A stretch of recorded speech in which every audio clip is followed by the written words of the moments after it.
monies to the various state departments, we also must take responsibility for ensuring that we are able to support the Kenya Revenue Authority to raise the resources to be able to ensure that we have the money to appropriate.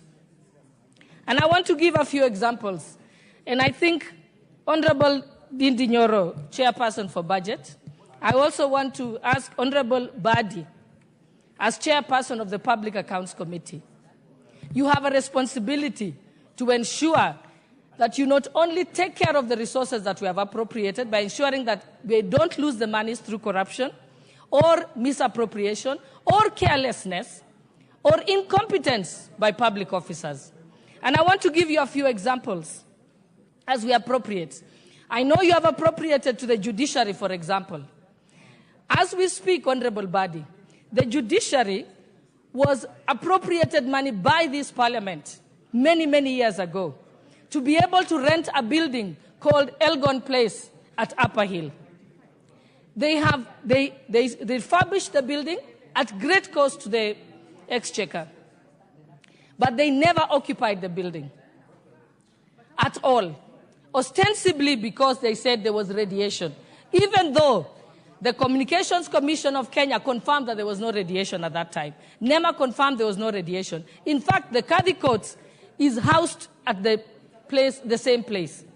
So how do you appropriate more money for courthouses to the same judiciary that has wasted money for 10 years to this day? So it is your responsibility as the Public Accounts Committee to ensure that as we appropriate money under budget, we ensure that we are also not wasting the same money. And if there is a state department that has wasted money, they should not be appropriated more money. You remember very well, there was a Judicial Performance Improvement Program that was funded by the World Bank, the highest amount ever given to a single department in the history of World Bank. I signed it myself when I was Chief Registrar. To this day, they abandoned all the buildings that were supposed to be built under that money. Why are you appropriating money to state departments that have wasted money? And that matter has come before your committee. I also want to ask, on the issues of collecting revenue, the Kenya Revenue Authority needs our support as Parliament. For example, we have a big challenge in this country where we have what they call consolidators, where you bring different types of goods in one container. That is where we lose revenue. Actually, some of the richest people in Kenya have made money from evading tax. And when this matter we tried as Parliament to ensure that we say that consolidation is for logistic purposes, not for tax collection purposes. What happened in that, wherever certain communities began to say, oh, you're attacking our people, they're going to lose revenue, you're attacking the business of our community. So it became a community issue, it became a tribal issue. So what did we do? We rendered Kenya Revenue Authority impotent. They are not able to correct the revenue. And just to tell you how we lose money under this consolidator system, for example, if I carry a backpack of iPhones into the airport, that is 1.5 million shillings of tax in that backpack.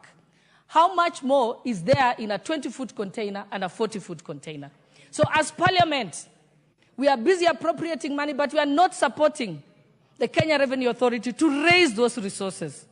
We know that many of you, when you want to import something, you bring it through Isili, right? How much tax are you paying? How is it that they can deliver a car part to you at 15,000 shillings? So you actually see economies and certain parts of this country have been built on evading tax. So we must begin to ask ourselves the hard questions as we talk about tax. Another issue that I'd like to raise is, and I'm asking the PIC